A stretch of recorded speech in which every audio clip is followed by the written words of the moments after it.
Now, in all of the explosions and the shouting and the hubbub and the political mess around the budget and the VAT increase, something that has not got enough attention is the fact that there is fully a court proceeding going on that the Democratic Alliance is leading, joined by the economic freedom fighters, to declare the procedure of the fiscal. I know you're so bored of finances, people. We're all so bored of this. It's boring. We're bored of it. We wish we didn't have to know about it. But we do have to know about it because this country is becoming a more meaningfully competitive democracy, and it's important. So, quick refresher.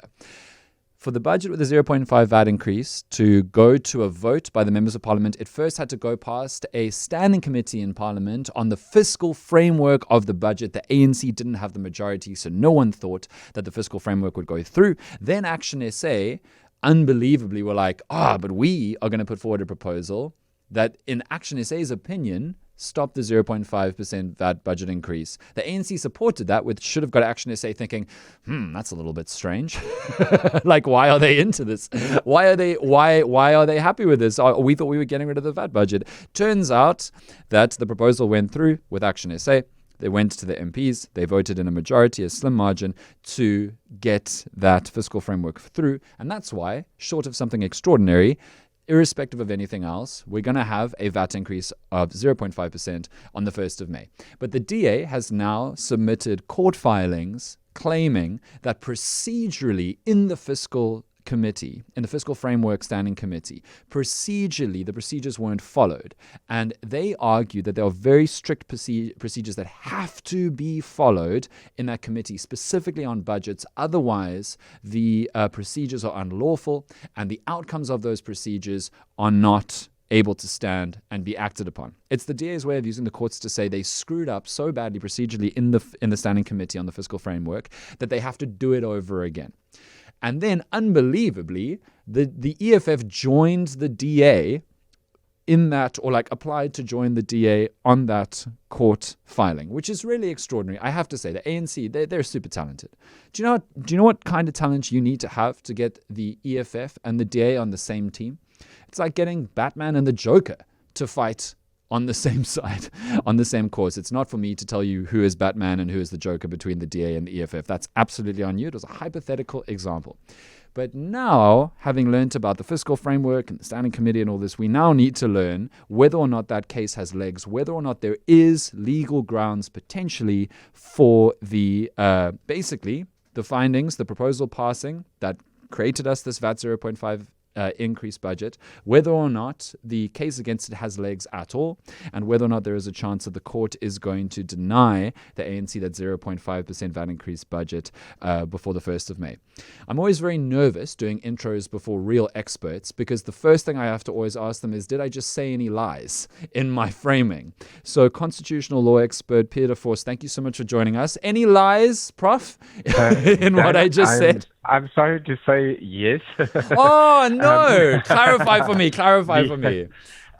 Well, the VAT increase is going to come on 1st May, yes, unless there's a miracle, because the Act says, one, if the Minister of Finance announces a VAT increase in Parliament, okay, it starts on the day that he says it starts, and it will continue subject to Parliament approving. It will continue for the year. It will be applicable for the year subject to Parliament approving it. So it will run unless, and it will start on the 1st of May, it will run for 1 year. After 1 year, it will continue only if Parliament had endorsed it then. It won't continue after the year, and it won't continue if the Minister of Finance introduces new legislation to say this is not going to happen, there's not going to be an increase. So no matter what happens, I think there will be an increase on 1st May. Okay, so then why are the DA and the EFF fighting in the courts over procedural mistakes in the standing committee on the fiscal framework? Why do they believe that this is worth pursuing?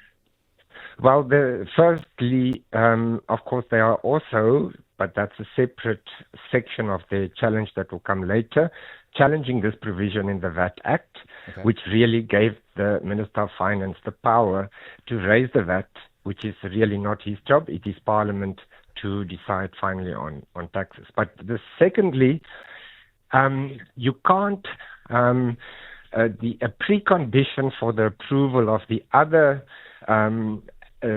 bills that form part of the budget, the ones that actually allocate how the money is going to be spent and so that requires the approval of the fiscal framework. Yeah. So if that is set aside, they cannot adopt the kind of the actual nitty-gritty parts of the budget. Okay. So they're trying to stop the budget. Yes. Yeah. And if it turns out that the procedures weren't followed correctly, is it essentially a do-over? Like what they've done already is voided, they've just got to do it all again? Yes. Whether they will be successful, I'm not sure. Yes, for various reasons. Obviously, if the court says that they didn't follow the procedures and the court says that nullifies the vote in the National Assembly in support of this, that means the act is unconstitutional, invalid. So unless the court then says, but we are going to mitigate the effects of this by not nullifying the act, it would mean a do-over. Wild. Okay, so why do you think that the court case or the filings may or may not have legs, Professor de Vos? It's difficult to say because a lot depends on what actually happened in the committee. Did the committee actually approve the fiscal framework or didn't it? The legislation applicable here says that Parliament must ultimately vote and they must be presented with a report that clearly states whether they approved the fiscal framework or not. Such a report was tabled. It clearly said they did approve, but the question is that report actually accurate or not? Wild. Okay. The DA and so on goes on a tangent and makes all kinds of other arguments that are not really relevant for this, but for me that is the essence. And why do you think that the EFF has applied to join the DA's challenge? Well, it's not the first time, of course, for Nkandla case and so forth during the time of former President Zuma. They often joined on the same side. But do you think it's largely just political performance? It's like the EFF thinking, if the court case wins something, then we'll be able to say that we were part of that victory.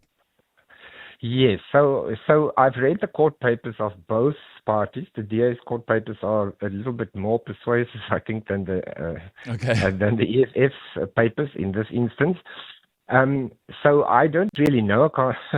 I'm not sitting in their heads, but it seems from the surveys and so on as if opposing the VAT increase is politically very popular.